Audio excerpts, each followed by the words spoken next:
نحمده ونصلي على رسوله الكريم أما بعد أعوذ بالله من الشيطان الرجيم بسم الله الرحمن الرحيم اقرأ باسم ربك الذي خلق خلق الإنسان من علق اقرأ وربك الأكرم الذي علم بالقلم.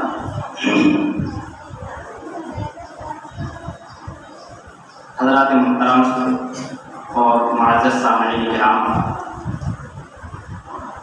سب سے پہلے میں ان حضرات کا شکریہ ادا کرنا چاہتا ہوں کہ جن لوگوں نے اس تعلیمی بیداری مہم کا آغاز کیا اور جو لوگ اس کو یہاں لے کر آئے.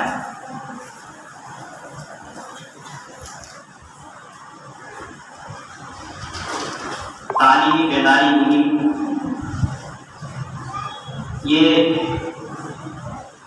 مسلمانوں کے لیے بہت اہم اور بہت ضروری پیغام ہے. میں اپنے تقریر کا آغاز سب سے پہلے علامہ اقبال کے شعر سے کرنا چاہتا ہوں کہ علامہ اقبال نے کہا تھا، حیرت ہے کہ مسلمان تعلیم و ترقی میں پیچھے، حیرت ہے کہ مسلمان تعلیم و ترقی میں پیچھے، جس قوم کا آغاز اقرا سے ہوا تھا. قرآن کریم کی سب سے پہلی سورت جو آپ صلی اللہ علیہ وسلم پر نازل ہوئی اور جس میں اللہ تعالیٰ نے پوری امت کو، پوری انسانیت کو پیغام دیا، وہ آیت، وہ سب سے پہلی سورت تعلیم کے اوپر تھی. اقرأ باسم ربک الذی خلق، کہ پڑھو اس رب کے نام سے جس نے تم کو پیدا کیا. پورے اسلام اور پورے دین کا خلاصہ میں صرف دو باتوں میں بتاؤں. پورے اسلام اور پورے دین کا خلاصہ تعلیم. اللہ تعالیٰ نے اس دنیا میں مسلمانوں کو بھیجا ہی ہے حکومت کرنے کے لیے، اور حکومت جہالت سے نہیں، حکومت تعلیم سے آتی ہے. دین دراصل نام ہے دنیا کو صحیح طریقے سے استعمال کرنے کا. دین نام ہے دنیا کو صحیح طریقے سے استعمال کرنے کا. میں سب سے پہلے ان لوگوں کی غلط فہمی کو دور کر دوں کہ جو لوگ دین اسلام کو ایک الگ مذہب مانتے ہیں اور دنیا کو ایک الگ مانتے ہیں. اللہ تعالیٰ نے اس دنیا کے اندر جو دین دیا ہے، یہ دین دنیا کو حکومت کرنے کے لیے دیا ہے. اللہ نے اس دنیا میں مسلمانوں کا حاکم بنا کر بھیجا ہے. اس لیے اللہ تعالیٰ نے قرآن کریم میں سب سے پہلی جو سورت نازل کی وہ سورت تعلیم کے اوپر تھی. اللہ تعالیٰ اس دنیا کے اندر مسلمانوں کا حاکم بنا کر بھیجنا چاہتا ہے. اس لیے کہا اقرأ باسم ربک الذی خلق، پڑھو اس رب کے نام سے جس نے تم کو پیدا کیا.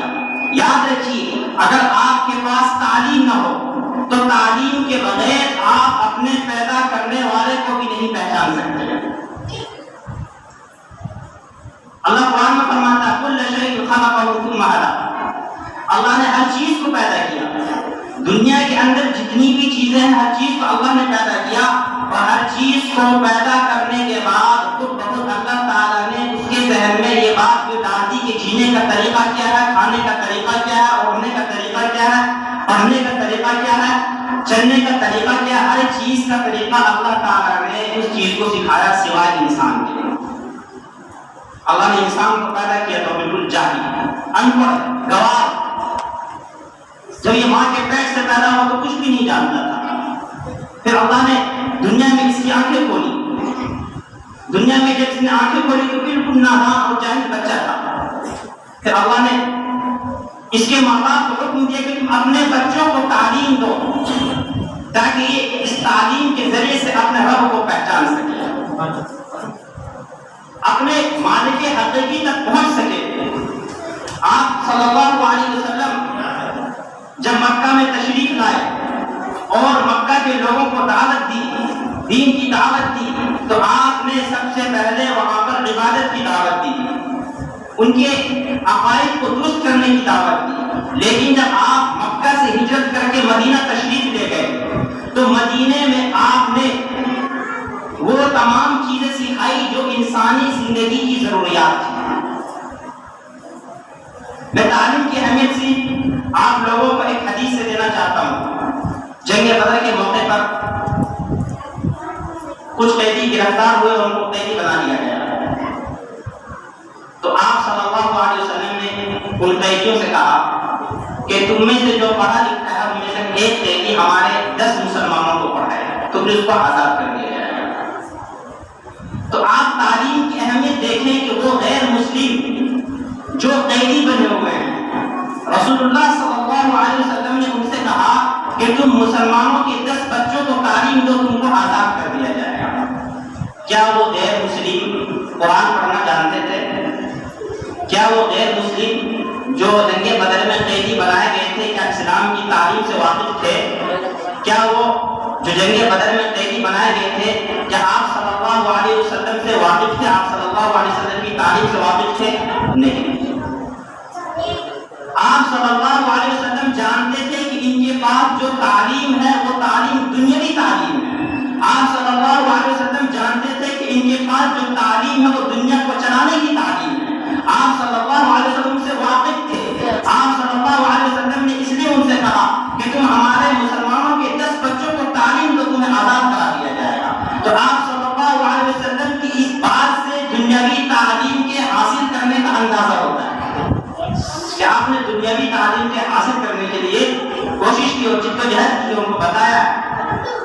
قرآن کریم اللہ تعالیٰ ارشاد فرماتا ہے ربنا ما خلقت هذا باطلا، اے ہمارا دعا کے اندر یہ چیز مانگی جاتی ہے، اے ہمارا یہ کہو کہ یہ چیزیں جو آسمان زمین چرند و پرند دنیا میں جتنی بھی چیزیں ہیں یہ آپ نے بیکار اور باطل پیدا نہیں کی ہے۔ ان چیزوں کو پہچاننے کے لیے آپ کو ٹیکنالوجی اور سائنس کی ضرورت ہوگی، ان کو پڑھنا پڑے گا۔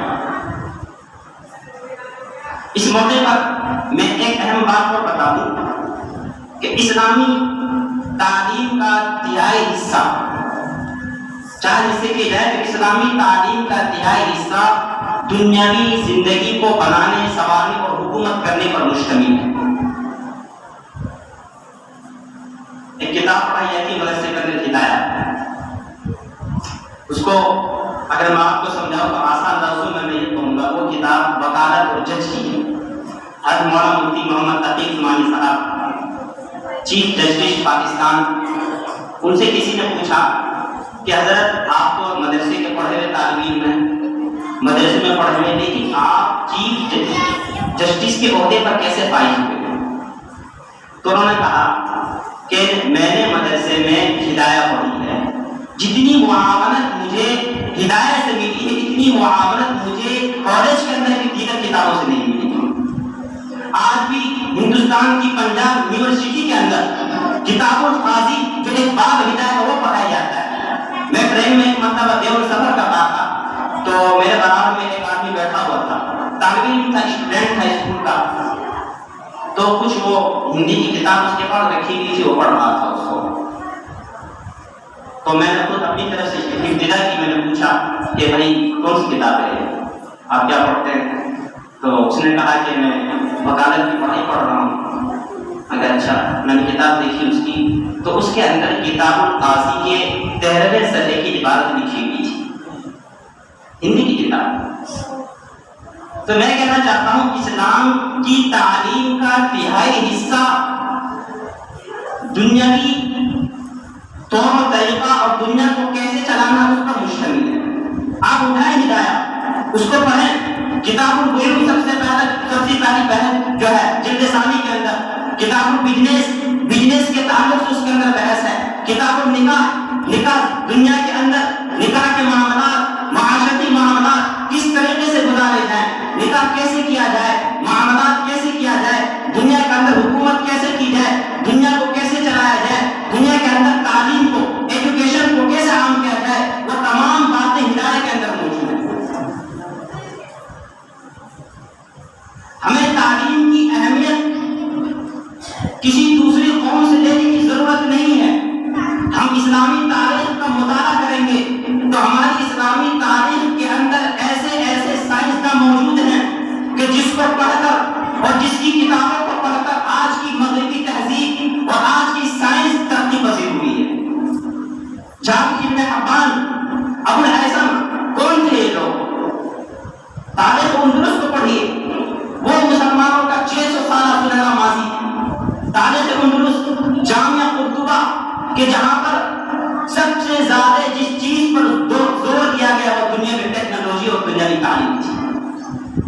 جامعہ قرطبہ کیا تھا؟ ایک مسجد تھی. مسجد سے ٹیکنالوجی کی تعلیم دی جا رہی تھی. مسجد سے دنیاوی زندگی میں کیسے رہنا ہے اور کیسے حکومت کرنی اس کی تعلیم دی جا رہی تھی. مسجد سے سائنس کی تعلیم دی جا رہی تھی. اسی کو علامہ اقبال نے اپنے شعر میں کہا. جب علامہ اقبال یورپ گئے تھے تو وہاں پر جا کر انہوں نے یورپ کی لائبریری میں جا کر کتابیں دیکھی تو علامہ اقبال نے برجستہ کہا, ان کی دل سے نکلا کہ دیکھی جو کتابیں یورپ کی لائبریری, ان کا پورا شعر مجھے یاد نہیں آ رہا ابھی, تو ان کتابوں کو دیکھ کر انہوں نے بہت افسوس کیا اور بہت زیادہ ان کو صدمہ پہنچا. آج ہماری یہ کتابیں زندہ ہوتی اور ہم ان کو پڑھتے اور ہم ان ترقی کرتے. تو مسلمانوں کا 600 سالہ اور سنہرا ماضی اگر آپ اس کا مطالعہ کریں تو ہمارے دل کے اندر تعلیمی اہمیت کو جگانے کے لیے کافی ہے. بس میں مختصر یہی کہنا چاہوں گا کہ ہم مسلمانوں کو تعلیم پر زور دینا چاہیے, تعلیم پر آگے بڑھنا چاہیے, اور ہمارے نوجوانوں نے, ہمارے بھائیوں نے تعلیم کے لیے یہ قدم اٹھایا ہے, بہت مبارک قدم ہے. مجھے بہت خوشی ہے اور میں یہی چاہتا تھا کہ اس طرح کی تعلیمی بیداری خاص طور پر اس کالونی میں اٹھے, چونکہ ہماری یہ کالونی تعلیم کے سلسلے میں بہت پیچھے ہے, بہت پیچھے ہے. یہ کالونی نہیں بلکہ پورے مسلمانی تعلیم میں پیچھے ہیں. چونکہ میں یہاں سے واقف ہوں اس لیے میں بول رہا ہوں. تو تعلیم میں آگے آنا ہمارے لیے بہت ضروری ہے, خاص کر دنیاوی تعلیم, اصلی تعلیم میں. اس لیے کہ تعلیم کے بغیر یاد رکھیے ہم کبھی بھی ترقی نہیں کر سکتے. اگر تعلیم نہ ہو, اصلی تعلیم نہ ہو, اس تعلیم کے بغیر ہم کبھی بھی عروج پر نہیں پہنچ سکتے. اگر کسی قوم کو ہرانا ہے, کسی قوم سے لڑنا ہے, کسی قوم کو شکست دینی ہے تو اس قوم کو شکست یاد رکھے تلواروں سے نہیں, گولی کے زور پر نہیں, بندوقوں سے نہیں, اس قوم کو شکست آپ تعلیم سے دے سکتے ہیں. آج پوری دنیا کے اندر مغربی تہذیب پھیلی ہوئی ہے, مغربی تعلیم ہے, آج پوری دنیا کے اندر مغربی ٹیکنالوجی ہے, آج پوری دنیا کے اندر مغربی سائنس ہے. آپ نے کبھی اس کی وجہ جانی؟ آپ نے کبھی اس پر غور کیا؟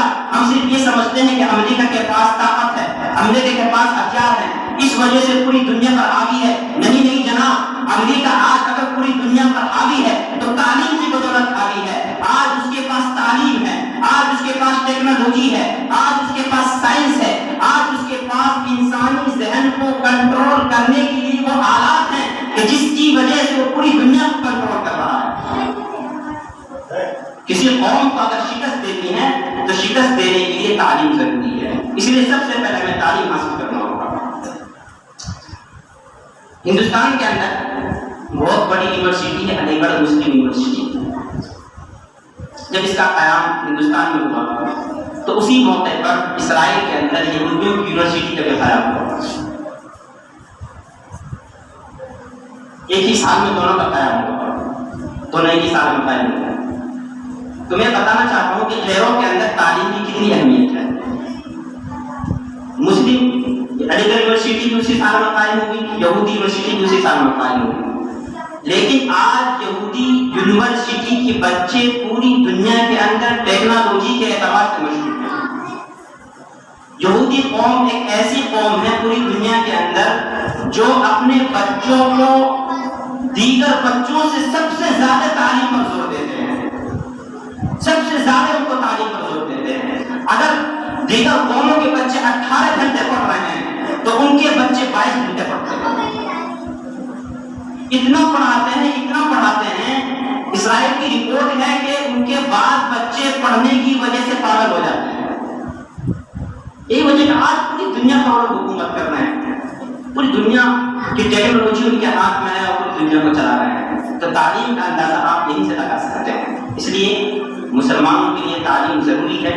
مسلمانوں کا جو عروج تھا وہ عروج بھی تعلیمی کی وجہ سے تھا, اور مسلمانوں کا جو زوال ہوا ہے یہ تعلیم کی کمی کی وجہ سے ہوا, اس لیے مسلمان زوال کا شکار ہوا. حضرت عمر رضی اللہ تعالیٰ عنہ کا قول ہے کہ مجھے جو ترقی ملی, مجھے جو عروج ملا اس قرآن کی وجہ سے ملا. قرآن تعلیم دیتا ہے لوگوں کو, قرآن انسان کو ہدایت دیتا ہے, اس کو سیدھا راہ دکھاتا ہے, روشنی کی تعلیم دیتا ہے, ہدایت کی بات بتاتا ہے قرآن کریم. اس لیے تعلیم ہمارے لیے بہت ضروری ہے, اور تعلیم کی اہمیت کا اندازہ آپ کو قرآن کریم کی اس آیت سے ہو کیا ہوگا جو میں نے آپ کے سامنے بھی تھوڑی دیر پہلے پڑھا تھا. اسی طرح قرآن کریم کی ایک دوسری آیت ہے نون والقلم وما یسطرون, قسم ہے قلم کی. اللہ تعالیٰ کی طاقت سے، قلم کی زور سے پوری دنیا کو آپ کنٹرول کر سکتے ہیں. جیسے کہ بھائی صاحب نے بھی کہا تھا کہ آج کا دور قلم کا دور ہے، آج کا دور تلوار کا دور نہیں ہے. اگر آپ کے پاس قلم کی طاقت ہے، آپ کے پاس زبان کی طاقت ہے، آپ کے پاس خطابت کی طاقت ہے، آپ کے پاس بولنے کی طاقت ہے، آپ کے پاس تحریر کی طاقت ہے، آپ کے پاس رائٹنگ کی طاقت ہے، تو پوری دنیا کو آپ زیر و زبر کر سکتے ہیں، پوری دنیا کو اپنے کنٹرول میں کر سکتے ہیں. اس لیے کہ تحریر کے ذریعے سے، تقریر کے ذریعے سے آپ انسانی دماغ کو مسخر کر سکتے ہیں، اپنے کنٹرول میں کر سکتے ہیں. اس لیے ہمارے لیے تعلیم ضروری ہے. ہم اپنے بچوں کو تعلیم میں آگے بڑھائیں. جو حضرات یہاں بیٹھے ہوئے ہیں ذمہ دار قسم کے حضرات، میں ان تمام سے گزارش کرتا ہوں کہ اس مشن کو جو بھائی صاحب لے کر آئے ہیں تعلیمی بیداری مشن، اس کو آپ آگے بڑھائیں اور گھر گھر تک پہنچائیں. مدرسے تک نہیں بلکہ گھر گھر تک پہنچائیں. ہر ایک گھر گھر میں جا کر اس تعلیمی بیداری مشن کو آگے بڑھائیں. مجھے بہت خوشی ہوئی کہ بھائی صاحب اس تعلیمی مشن کو لے کے آگے بڑھے. میں ان کو بار بار مبارکباد دیتا ہوں، ہزار بار مبارکباد دیتا ہوں. اللہ تعالیٰ ان کو دین دنیا رات دنیا ترقی عطا فرمائے اور ان کے مشن کو آگے بڑھائے اور خوب ترقی عطا فرمائے. اتنی ترقی عطا فرمائے کہ ان کا ایک مشن پورے ہندوستان کے اندر ہے، پورے ہندوستان میں انشاءاللہ ان کا مشن ملے گا اور ہمارے مسلم بچے ان کے اس مشن کے تحت فیضیاب ہوں گے، ان سے استفادہ کریں گے اور پھر ہمارا سلسلہ ماضی دوبارہ انشاءاللہ لوٹے گا. میں اپنی بات کو بس یہی ختم کرنا چاہتا ہوں. وآخر دعوانا الحمد للہ رب العالمین.